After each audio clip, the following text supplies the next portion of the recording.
Welcome to Power of the Tribe podcast. I'm your host, John Connors, and today we're going to talk about a movie that may have the secret to your Jiu Jitsu development and your development in life as well. How you doing, Dan? I'm good. I'd say solid 7 on a scale of 1 to 10. That's a classic. You can never say that not enough. I love hearing that, yeah. It's been a while. Let me ask you, do you have, I'm going to guess, Dimitri, what do you think? If I ask Dan what his favorite movie is, I have a strong feeling he's going to say, I don't have a favorite movie, whatever. I don't know. No, Do you have a favorite movie, Dan? I do not have a favorite movie. Okay. I'm not sure you should have a favorite movie. That sounds Okay. a little childish to me to have a number one. I mean, I guess you could, but that's like, to me, it's like, what's your favorite color? I'm like, I'm a grown man. I don't have a favorite color. Be a man. Yeah. Yeah. Depends on your mood, right? Like, you're not going to. I think I it have does. movies, but it's wrong to say I like them all the same. Like, I like some movies. And they come and go. Like you see a movie and you kind of like it, and it stays kind of like high on your list for a while, and then you move on, right? Yeah. And you can have a movie that you think of as your favorite movie and you haven't seen in a while, and you watch it after a while, and then you think, oh wow, this did not. Dan, I had that exact not experience hold up. lately. Yeah, it's so disappointing. Yeah. Movies are funny that way. Like how your expectations frame your enjoyment of the movie, right? And you can have movies that it's your favorite movie because you used to watch it when you were a kid or whatever, right. and you're sort of like, it's maybe not objectively the best, but Right. But I've had that dated one where I've sat all my kids down and they'll be like, let's all watch this because it's hilarious. And then halfway through, you're like squirming, like, this is not.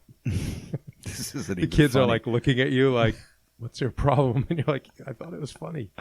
Comedy it decays quickly, right? Yeah, it's hard to. Sometimes it's almost shocking. Like but it's almost shocking when it holds up. Like I watched, Shocking when it holds up. I yeah. watched Young Frankenstein with my kids, and they Okay. were like, "It's pretty funny." Huh. Like I would was not like, have guessed yeah, that. Mel Brooks is really dated. Like a lot of his stuff, but like Young Frankenstein, I wouldn't say it's like laugh out loud at this point, but like I was like, that was all right. Like I laughed a little bit. I think the difference in the 80s, like pre-90s, is that the things went at a much slower pace. Yeah. Like if you watch Planes, Trains, and Automobiles with Steve Martin and John Candy, very funny movie, but it moves at a slower pace than like bam, bam, bam. That was actually one where I was like, this is really good. And I watched with my kids. Yeah. And it ended and they were like, what was that? They didn't like it. No. I think I watched it a couple years ago. It was fine. They good. were like, it's fine. But like, that was like this great movie from your youth. Yeah. And I'm like, that's how I remembered it. But then as I'm watching, I'm like, yeah, this is not. It's pretty funny. There's some Yeah. funny moments, right? Yeah, but it's like you said, it's not. It's the kind of, you wait for them. It's more character-oriented than just gag-oriented, Another right? dated one, another Steve Martin dated one was Roxanne, or like Cyrano de Bergerac. I only saw bits of that. Yeah. I couldn't get into it. The whole gigantic nose thing threw me off. Yeah, and it just, I watched it, same thing, watched with my kid. I'm like, Steve Martin, he was like the funniest guy. I haven't seen And then all then of it was me in like, a long time, but I did enjoy that movie. Yeah. I bet that still holds up. We'll see. Yeah. I might have a bad feeling about, They have that scene where the mystic, back in bowl. They want to put the spirit back in bowl. And I used to use that line in our kids' class when I wanted the kids to get against the wall. I'd go, back on the wall. And they had no idea what I was talking about. Yeah. I laughed a little at Three Amigos, like that one. I didn't think that was that great anyways. Yeah, I don't know. I think Chevy Chase is so overrated. But then again, But he I was think barely- I watched he wasn't the star, National right? Lampoon's Christmas movie, and it's still pretty funny, actually, even though it's just And then there's the ones crazy. that really date. Like I watched one of the Inspector Clouseau movies with my kids. from the 70s. you know. Yeah, and there was one where Those this are is way wild. slower than today, man, Yeah, right? First of all, slower, and then there's a scene where you go, uh-oh, and it was like something like I'm going to be undercover as a Chinaman, Oh, and like he's right. like puts on like the Chinese makeup, Yikes. and you're like, Yeah. uh-oh, this is not. And again, then the kids are glaring at you, and you're like, I forgot about this scene. Forgot about Yeah. that scene. Yeah. Right. And most guys say, if you ask a guy what his favorite movie is, for a while, Braveheart was right up there, right? Most guys would say that. But I saw some of that not too long ago, and Mel Gibson is insane, right? Yeah. South Park does this they used to make fun of him where he's a masochist. He likes being tortured. And then you watch these movies, and you're like, oh, my God. In every movie, his eyes are rolling and his tongue's out of his mouth. And he's getting tortured somehow. Yeah. Like Lethal Weapon. Yeah. I'm sure the Lethal Weapon is stupid now. I haven't seen that in decades. Yeah. Thank God. Yeah. But, Braveheart, Braveheart became one of those movies like Gladiator. Like, as a guy, you're not allowed to critique it. Like, like all guys are like, don't say anything. Gladiator's pretty good. Braveheart was always kind of stupid. Like, the way I remember it. There's going to be people There's right that great now. scene. There's listeners right now like, how dare you? I like to see where he comes in on the horse and cracks the guy over the head with the chain and the ball and chain, right? Yeah. That's a pretty cool scene. But that's all of 30 seconds of the movie. Yeah. One thing I'm realizing, too, is like anything we say on the podcast, and like people, if I say that, they'll be like, so you hate Brave? I'll be like, I didn't say I hated it. Like, people take the extreme for what things that we say. But, well, anyways, I was thinking about this movie, Dan, that I used to really enjoy. I had not seen it in many years. It's from 1993, so it is a little dated, but it was on recently. So the movie's Groundhog Day. So on actual Groundhog Day, one of the channels had it 24 hours a day, just on a loop, again and again and again. And I remember decades ago having a conversation with a woman I work with, and somehow it came up favorite movies. And I was like, I like Groundhog Day. And she was just shocked. She's like, Groundhog Day? That stupid, trivial movie? That's what you consider a great movie? And guess what she considered a great movie was? Porky's? No. Top Gun. What? That's so much worse. Top Gun is terrible, right? So then she said, I thought all guys liked Top Gun. And I had to explain to her, no. I see what she's saying. It's like, if you're like just go straight guy movies, you'll say Braveheart, Gladiator, maybe Top Gun. Dan, have you seen Top Gun? I saw it at the time. It's very homoerotic. You know what I mean? It's like Tom Cruise and Daisy Dukes in a bare chest, like hugging other men a lot. There's a lot of that in there. But there's also bad parts. I never got that movie. I could never. I actually saw it in the theater. And I was like, yeah. But then I was like, I learned quickly I couldn't say that about Top Gun. Like, everyone loved it. Oh, right. Sort of like those other movies I said, like Dances with Wolves was another one. Like, if you come out like, at the time, you're like, I can't tell anyone I didn't like it. Oh, right. There's some now, like I haven't seen Dances with Wolves. What's the one I just said? Get Out. With Get Out, I was like, that is the stupidest movie. And then it became like, how dare you? I'm like, sorry, I thought it was bad. Right. So I watched Groundhog Day this past February. So let's remind everyone, this is all by way of saying that this movie can help you. You know what? Yeah. So I watched it in 1993 when it came out. Yeah. I probably watched it a dozen times since then. And then when I started thinking about it just a couple weeks ago, and I thought that maybe it's obvious to you, but I thought there was a profound message in it that's really important for jiu-jitsu or anything in life. And it sort of dovetails with where my philosophy is today on training jiu-jitsu. And actually I thought it was still funny. Like Bill Murray is a pretty charismatic character, right? Right. He's a very funny guy. And he's just basically himself in almost every movie, right? Just this wisecracking guy kind of, right? And I thought I understood the movie, but I hadn't thought about it deeply enough. I thought it was just like a romantic comedy, a rom-com, kind of a guy's rom-com, though, right? Right. A rom-com with like a clever premise, right? And sort of interesting, and makes you what would you do in those days? And the male character is the star; he's the focus more than the female, right? Yeah. So what did you get from it? So here's what I got. I'm going to walk you through it. So you're familiar with the movie. You've obviously seen it a couple of times. So the character, he's living this sort of shallow existence, and he's a weatherman. I don't want to. We can't be bad-mouthing weatherman here, right? Because we're going to get bad messages, phone for calls. For our weathermen, the weatherman listeners, that's a huge contingent of our listening audience. But if you think about being a weatherman, it's like you're kind of a celebrity, but for what?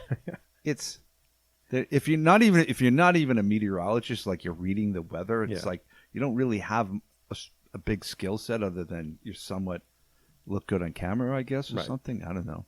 So he's living this shallow existence. He can tell he doesn't respect being a weatherman, and he's just like, he ended up there in his life somehow. Maybe because he thought it would give him some cheap status. Maybe he could pick up women easier if he was like a local celebrity. And they go to Punxsutawney to do this spot where the groundhog's going to come out, and it's a big event there and a festival and everything. And he's super cynical, living in this shallow life. And then they get snowed in, and they have to stay there one more night. And when he wakes up, it's the same day all over again. And this is his curse. So it's like a fable, Right. I guess you would call it, right? Kind of like a modern-day fable. But he's living in this like meaningless life, and then he finds himself stuck in this kind of twilight zone. So what does he do? He's like, well, I like this woman. I'm going to try to get her in bed. I'm going to try to trick her and manipulate her and get her in bed. And he like proceeds to get closer and closer. By learning more and more about her, and then when the day resets, he already comes in armed with Right. knowledge about her. Right. So he has all these failures. So in a way, he's like learning. So he tries something that doesn't work, comes back the next day, and now he's more equipped to come up with a better answer. Right. And he starts to slowly win her over that way. And he learns about her, what she likes. She likes French poetry or something, and this type of thing. But it's ultimately, it's trickery. It's just pure manipulation, you know? Right. And then it sort of culminates with this montage, I don't know if you remember, where he gets her back to his room. He's like, he has her at the edge of his bed, and then he says something, and she slaps him in the face. And then it's a montage of like, dozens of getting slapped. And so he can get her all the way to the edge of his bed, but he can't finish it. He can't close the deal, so to speak. And it's all manipulation. So then he just basically sort of gives up on everything. And because he's like, I can't control the outcome. I can't get what I want. And he becomes despondent. Oh, this is all going to be spoiler alerts. Anyways, we're ruining the movie for everybody. If you haven't seen Groundhog Day by now, come on. I know. That's literally almost 30 years ago, right? Yeah. So then By the way, you still might sort of enjoy it, even if with the spoiler. I think you can. Yeah, it's very funny. He's Because it's very rewatchable. I think so. Yeah, because there's a lot of silly gags and everything. But eventually, Dan, he just becomes despondent. He's like, I'm trapped here. I have no power over my universe. I'm going to kill myself. So, he does all these. He jumps off a building. I think he jumps in front of Crashes his car. crashes his truck. He jumps in front of a bus or something, and he just keeps waking up again.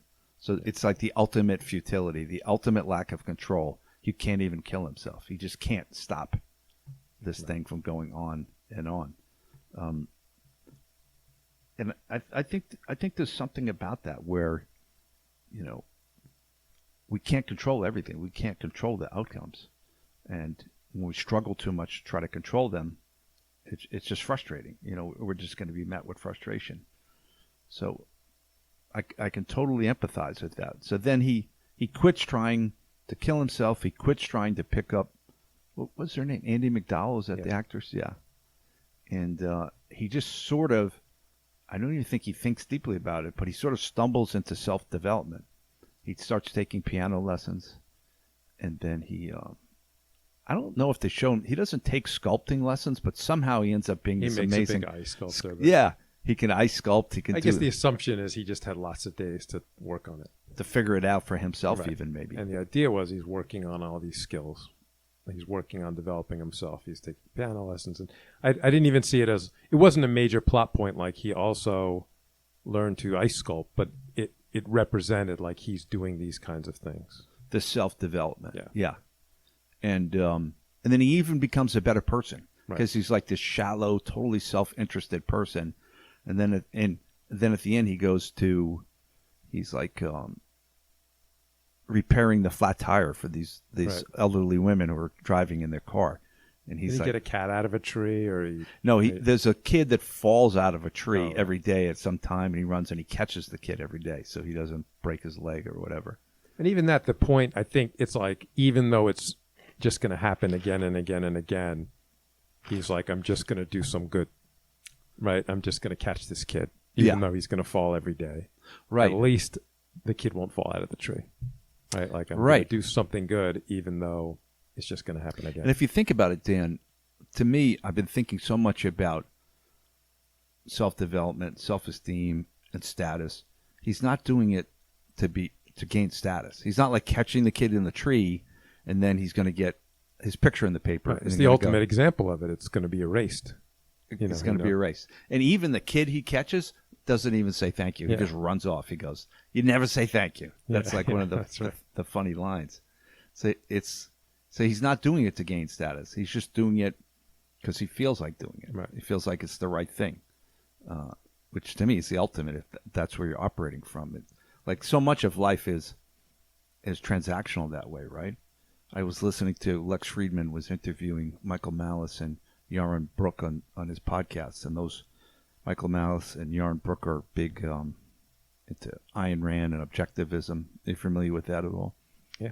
So they're basically of the idea that you should be self-interested all the time, but it's like some sort of what's the word I'm looking for, Dan? Like elevated self-interest. It's like you're not being horrible, but like even if you donate money to a charity, there's an exchange there. Right. Then people hear about it and they think you're terrific. And ultimately, they're saying self-interest at society benefits the most when everyone in it is being self-interested. Right. Did you ever watch Curb Your Enthusiasm much? Yeah. I've seen Remember the scene where Ted Danson, what's his name? Ted Danson. He anonymously makes some donation, but everybody knows he made it, and it drives him crazy. Yeah. But that's it. Like why would you make an anonymous donation, Dan, and not let anybody know? I've done it. But so what's going on there? I think you're doing it because it's like your internal audience. Like you feel good about it. Yeah, I feel like I should help, and then I'm also feel like I don't want people thinking like, oh look, he put his name on it. So, you know what I mean? Like, yeah. So you're not looking for status. That's my point. Yeah. You're not posting about it on Facebook or Instagram or something like this. And I think when we chase status, it's not good for us. You know, we can get out of hand by sort of chasing status. And that said, because I can see this, what I'm saying about our audience being like, sometimes I put my name on donations too, because sometimes I actually think it helps. It's like it does help. You're like people you're like, hey, look, I'm donating to this, and then like I'll donate to say could be a recommendation. Oh, if Dan Robin thinks this is good, I should take a look at it. Yeah, or something like that, or like someone from my high school wanted something, I donate to that, and then it's like, oh, so other friends from high school will be like, oh, maybe I'll take a look. You know, kind of encouraging other donors. Yeah, that makes sense. Yeah. But at any rate, you know what the character I just realized? His name is Phil Connors. He has the same last name. Isn't that funny? Spelled the same. Yeah. So he's doing these good deeds really not for status, which is pretty cool, right? Yeah. And when he gets to that point in the movie where then he tries to help the homeless guy. Remember the guy's getting sick and dying? Do you remember what happened with that? I think he just got him, didn't he? Something I remember he got him like food and shelter or something like that. But I don't remember how. But so what happens is he can't save the guy. Like he sees the guy dies, so then he's like, the next day I'm going to get him a lunch with hot soup, and he keeps doing the things again and again and again, and I think he ends up giving up. It's like it's just that guy's day to die, and he can't stop it. So I think there's like a humility in that. Like, of course we want to try to do our best, but we can't control all the outcomes of what we're looking for. So what I realized is, and maybe it's obvious, but he finally wins the girl, and he finally breaks the curse, the spell, is when he's pure of heart, where he's just dedicated himself to development, where he's not gaming the system. He's not trying to win the girl over. He's not trying to bamboozle her and manipulate her. I think there's another female character that he's involved with for a while too, but he just finds that It's too shallow. She was shallow or like Yeah. slutty or whatever she was. And he was too, yeah. Yeah. And I think, and now you're reminding me of this, I think at one point there was criticism in the movie, and the way I also originally interpreted it was like the whole goal is once he gets to sleep with Andy McDowell, that's what breaks the curse. Okay. And they were like, what? That, that's whatever it is, it's sexist. But to your point, that's not what the movie was about. And that's actually not what happened. He didn't sleep with her. Yeah, he didn't even sleep with her, right? Right. I think that's how I think when I first saw it way back when, like in the theater, I thought that that's what happened. Yeah. Because I think she wakes up in the bed. Yes. And that's how you know it's. But that's not what happened, right? It's not what happened. He commits himself purely to self-development. And then she becomes attracted to him. She sees him and he's playing music. She's like, wow, I didn't know he was so talented. Oh, and then there's this series where they go, yes, he also fixed our tire. And then, and he helped the mayor's back. Oh, like he gave the guy the Heimlich maneuver or something. Yeah. And just like all these wonderful things that he's been doing come to light. And he's not trying to win her over. Or even impress her, right? He's not. He's self-focused. Right. Focused on his development purely. And being a good person, too, and being a good citizen. And that's what wins her over. And even the poetry. So he first got into poetry to sort of like trick her. Like, I got this book of French poems back in my room. But at the end, I think he's not even reading French poetry. He's reading her like some other poetry. So he actually ends up appreciating the poetry itself. Yeah. And that's what breaks the spell, is like this pure of heart pursuit of his own self-development, making himself a better person, if you will. And so I think that's profound. What do you think? Yeah, absolutely. Like, I'm sort of still thinking through like applying to our listeners, right? To like jiu-jitsu and here's how it because a lot of points have been brought up already. Yeah, I think it applies to jiu-jitsu this way. There's inherently a lot of status involved in jiu-jitsu, either with competition or with belts and ranking and things. So if I'm going to training in order to get a stripe from my instructor, get a belt, even get praise from my instructor, it's totally natural, but it would be probably better if you could transcend that and just go there purely to develop. Are you going through jiu-jitsu like the early Bill Murray, early in the movie? Exactly or right. Bill Murray at the end of the movie? Right. That's really actually what you're saying, right? Yeah. Like, are you going in there to try to manipulate the situation, look good, bullshit people a little bit, impress people somehow superficially to move ahead, or are you going to truly develop yourself? And with that self-focus, right? You're not.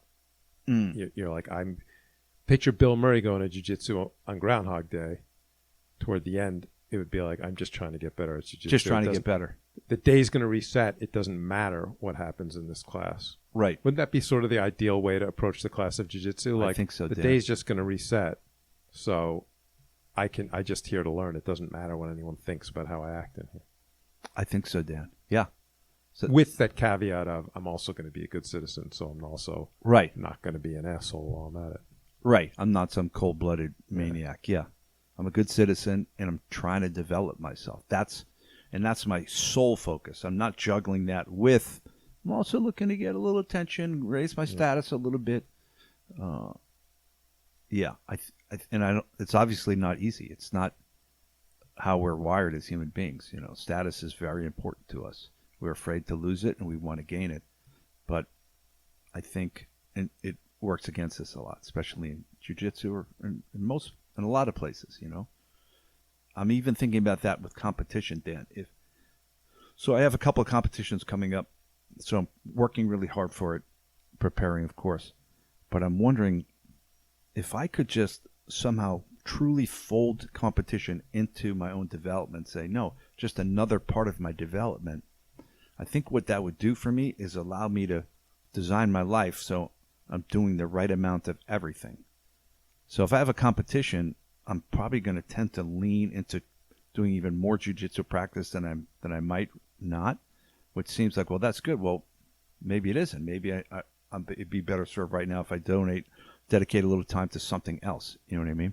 Yeah. just part of my day or something, And why wouldn't I do that? I wouldn't do that because I'm afraid of getting a bad result at the tournament.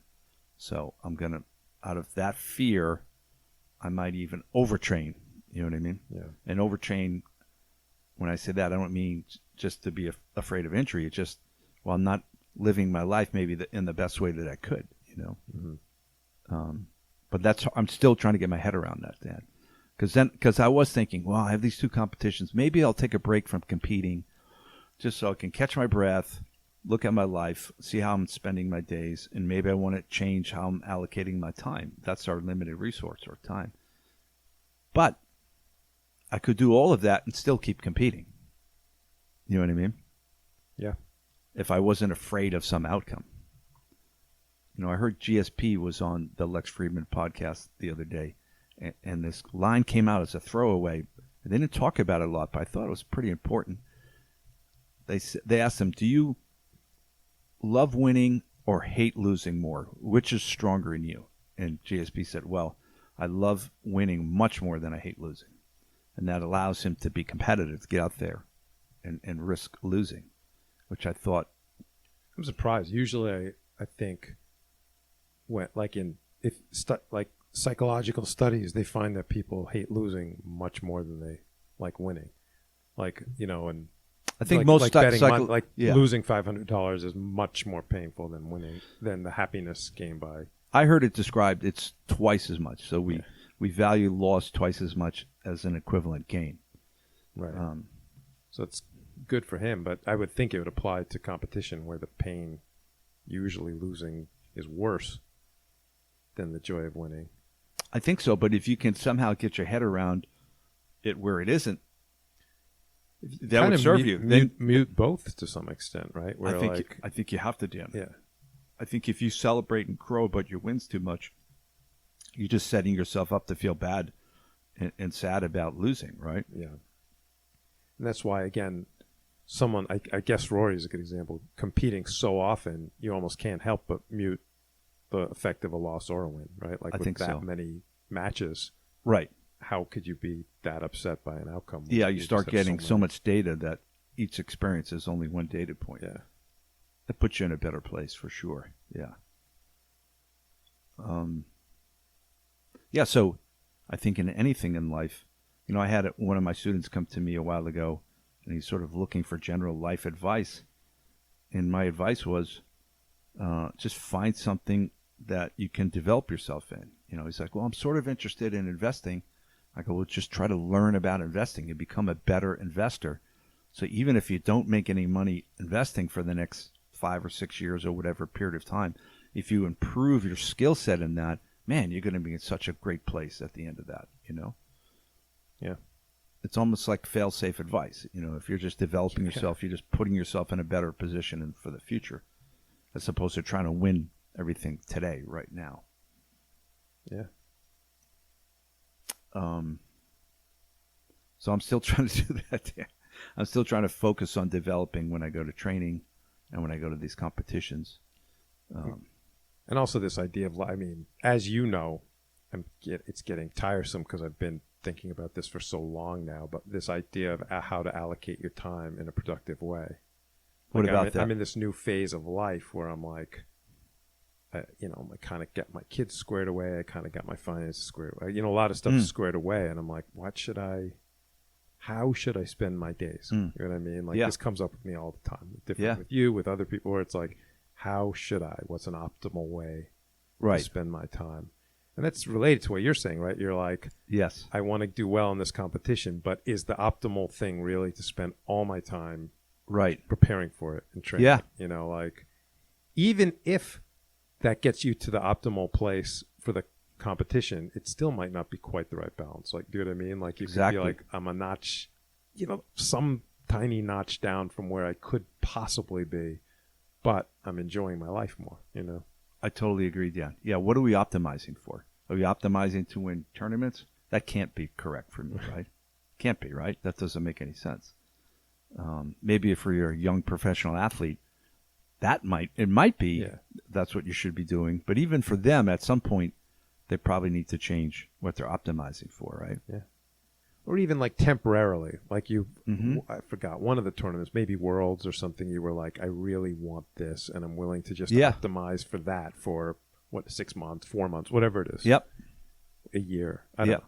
You know, like I'm willing to do that. You might be like, that makes me happiest. Yes. To spend all my time preparing for this to come in as good as I can. Yes. But then not every tournament, not every, you No. know. And you know what, Dan? I've already got the medals that make me feel good enough about my performances that now they're just like a little redundant, you know? So I don't really need them. Yeah. You might not want to be spending all your time just trying to chase more, right? Like, because that can get an endless There's cycle too. very diminishing returns to it. Yeah. And I'm trying to move away from the whole pursuit of status anyways, which is, you know, what these medals are really about. They also do scoring, Dan. So you get so many points for during a year, how you perform. So I think in 2020, you know, it was a shortened year. I ended up coming in number 2 for Nogi in Master 6 black belt. I was like, oh, wow, I didn't even know it. And they sent me a little plaque or whatever. But I know there were some competitors who chased those points. Like, that's what makes them feel good. It's like they're optimizing to get as many points in that. Right. that So you can scheme get as points possible. by if you're the only one that shows up in the division. Yes. And Yeah. then you just go show up, grab points, and go home. And any medals you get points for too. Right. And so then all you're doing is chasing points then. Like you're optimizing your life for points instead of for the points. other goals. Which would not be what I would want to do at all. Yeah. So, and like you said, then you don't want to lean into that. You don't want to celebrate that too much either if that's not what you're trying to optimize for. Definitely no. And guys do some shady things. Not shady, but they do some ridiculous things. Yeah. Like purposely move into a weight class. An empty bracket, yeah. That's kind of crazy, right? But these things happen, you know. I've heard stories where people in the sort of the marathon circuit, seniors were like like not running the race in order to somehow get some kind of result so they could get points and do well. You know, it's just crazy, right? Like sign up and then you get some points for. No, I think you get points for your finishing, but some people would cheat. They would like take a cab or something, you know what I mean, in order just to get the points, so they could say, for 80-year-olds, I'm the number 1 in the country or something. You know, it's just so crazy, right?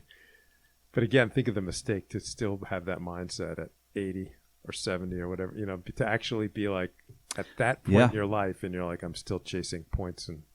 But I think that's what status does. It comes from an unconscious place. And if we're not consciously aware of it, it can have you doing some strange things, right? And feeling good and probably feeling bad a lot too, I bet, right? Yeah.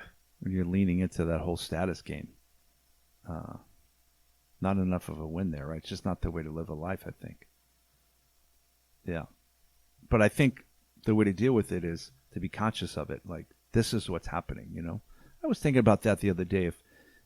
You know, my son and I, we talk a lot about human nature. We talk about the science of personality, these things like that. And I was thinking, if I was going to educate a young person, I would advise them to learn about human nature, mostly through evolutionary psychology, not old school psychology, not Freud and Jung and all that stuff. Much of that is not great. So learn about how the human animal tends to work, and then learn about personality, learn about what your personality is. So then you can start to see like how you're going to tend to react in certain situations, and maybe you can lean one way or the other to sort of help you get the outcomes that you want. I think that would be a great foundation for an education, right? Age. As early as possible, they can understand it, you know. So much stress comes into my life through people, right? And how they act, and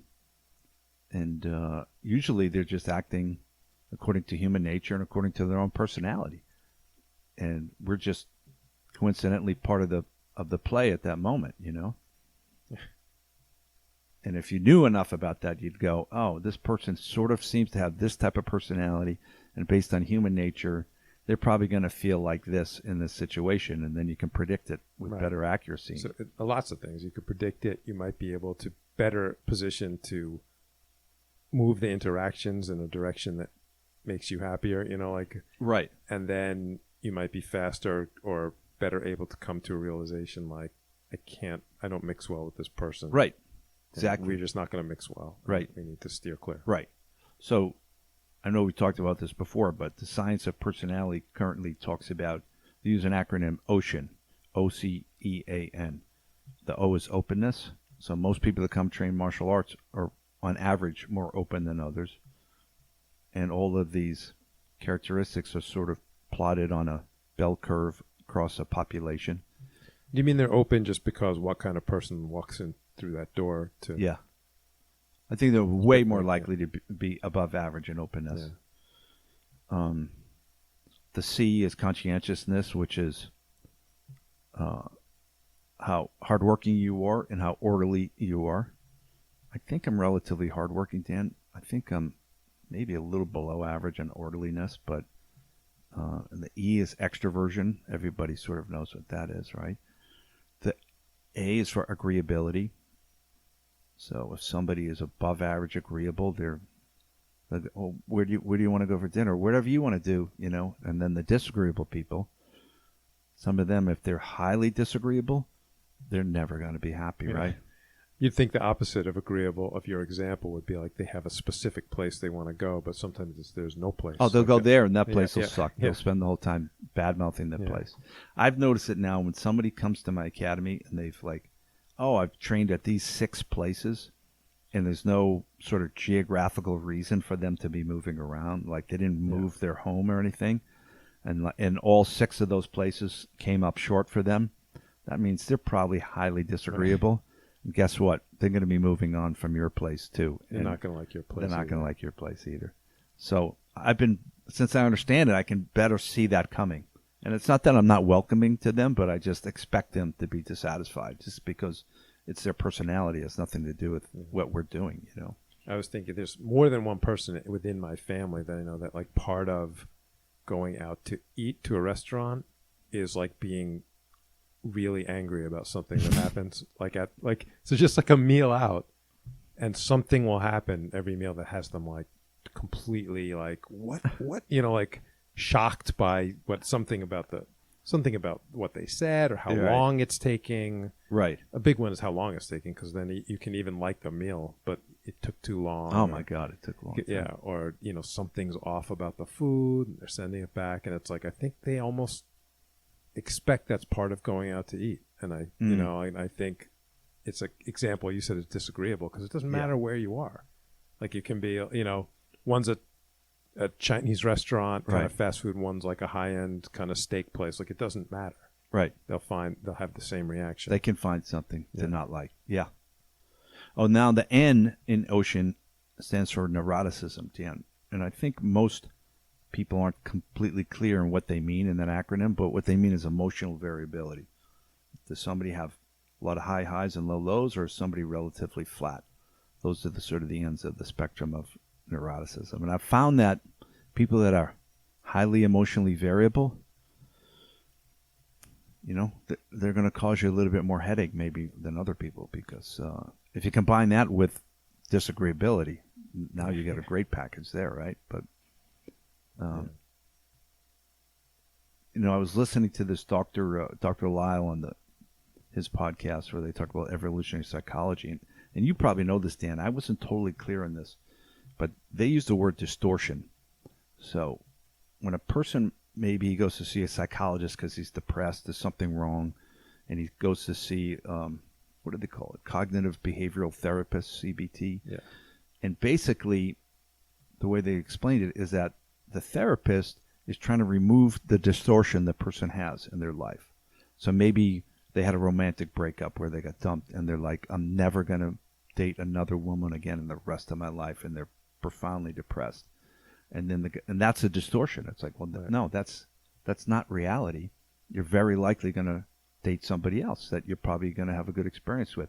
But in the moment, they're so emotionally wrought that it creates this distortion where they can't see reality. And then the therapy is basically getting them to see reality. And once they see reality, they're like, oh, that was a bummer that we broke up, but I'm probably going to find some, and then they feel better. So I've been thinking that, and I don't know if this is true or not, but highly emotional people, these emotionally variable people, I think they're more likely to have distortions than other people. What do you think? Does that sound reasonable? Yes, but I was thinking of, in terms of jiu-jitsu too, and how it definitely applies, and we've mentioned versions of it before, where, because there can be extreme versions, like I'll never date anyone again, or versus I'm a horrible person, no one will ever love me, and then jiu-jitsu, we've said there's that, I remember talking to you about this years ago, that sort of continuum of a bad day of jiu-jitsu. There's that, you're always pushing to be on this side of the continuum of like, what exactly went wrong and how do I fix it? Technically. Yeah, technically. Yeah. A step down from that is like, my guard sucks. Like you take like a broader, like my guard just sucks. Or then like down from that is like, my jiu-jitsu sucks. All the way to, as you've pointed out, you can be like, I'm a terrible athlete. Everything into like, I suck. I'll never be any good. Yeah. And then all the way to like beyond jiu-jitsu, right? It's just like, I just suck. Everything I try, I just screw up. Yeah, I think it happens, right? Like I think it can, unfortunately. So, yeah. And there's that, but you see how there's that whole continuum, right? Where it's like, and you always push like all the way to, you don't want to even be a little bit. You don't even want to be like, I'll never be good at, I'll never be able to pass, or something like that. Like you don't even want to be one step down that. You want to be like, as much as possible, thinking, how do I just address this one thing and not run with it? And a certain level of confidence can be very helpful in your development. If I think I'm trying to pass your guard and I'm like, there's no way in hell, it's impossible for me to pass your guard, then my nervous system is actually going to not let me try my hardest. It's going to like hold me back, and I'm not going to have the performance or even the development that I would otherwise have. And don't you also think part of that, like what you've been pushing now, is this examining everything technically? Yeah. Because I'm thinking, if I'm not thinking about that, like I never did, and I'm just trying to pass and trying to pass and trying to pass, and I can't, it's kind of reasonable to be like, I'll just never pass this guard. Like you're getting more and more tired, and you're like, this is ridiculous. I can't pass it. I think one thing that could help is like, well, why can't I pass it? Right. Like what exactly is happening? Right. Or even what's one thing I can do to get a little bit closer to passing, if not even passing. Or even what's a mistake I'm like, can I stop doing one thing? Exactly. Even if it doesn't make me closer at that moment, it's like, at least I'm not doing that. At least I'm not letting him grab my hand and sweep me. And exactly. Right. Yeah, definitely. And then sometimes though, also, I would say what puts me at a different spot than probably you and a bunch of other people, like I also can't always tell, you know what I mean? It can be like, I don't know what to do. Yeah, to make this better, but that's what the gym is there for, right? Like someone, that's what the coach is there for. Coaches are for, definitely tell you, point you in the right direction at least. Yeah, definitely. Well, Dan, that's about all I have. What do you think? I think we should summarize the groundhog thing, because that's a good point. Be like Bill Murray at the end of Groundhog. At the end, where he's pure of heart, Dan. I know it's a fable, though it's fable language, and he's devoted himself to self-development. And once he finally does that, everything clicks. The spell's broken. He wins the girl, at least temporarily. Who knows? They probably broke up 18 months later or something. But hey, he's in a hell of a lot better place than he was. It's going to be way easier for him to get the next girl. He can play all that piano. We should say that's the implication, right? Is that he's going to be happier no matter going what. forward. Yeah. No matter what. Well, actually, that's a good point, Dan. In the movie, he found some happiness even before he won her over, just because he's helping people. He's involved in his band, and people appreciate him, and he's developing, and that's where his happiness comes from. And then the romantic part of it is just the, icing on the cake. It's just a little extra. Yeah, and it's supposed to be, and when he leaves Punxsutawney, he's going to be happier. Going forward. Definitely. It's a good point. I thought your point was just going to be like, what was it? Watch that first step. It's a doozy. That's right. This is also not bad advice. It's going to be buy life insurance. Yeah. Yeah. So now, is that an obvious point about this movie? About how he devoted himself purely to self-development? That is what the key was? No, I don't think not that obvious. To word it. I mean, again, if you want to be snarky, people, there's always someone that can be like, yeah, of course we know what happened in Groundhog Day, but it's like, yeah, but if you kind of think, how does it apply Right. to yourself, and how does it apply to jiu-jitsu? Like, I doubt that many people have done that, If I can apply myself to jiu-jitsu, to my be pure of heart, and like I just want to develop my jiu-jitsu, I'm going to have a lot of great days of jiu-jitsu, and I'm going to get a lot better, and my performance is going to follow. So, yeah, that's what I'm going to try to do. And again, you never know what image helps something stick. If someone's like, if they're true. like, yeah, I get, that's helping me think it through. That, like Bill Murray at the beginning, Bill Murray at the end, that resonates with me. And some of people it won't resonate with. Well, what can I tell you? Yeah. Watch some other movie from the 90s. Yeah, we'll do another. Yeah. Awesome. Yeah, next week we'll do Braveheart. Definitely. Next week we're doing Braveheart. How that applies to jiu-jitsu. Awesome. All right, everybody, please subscribe. We're just under 700 subscribers. Get us over 1,000. Tell your friends about it, and we'll talk to you soon. Take care.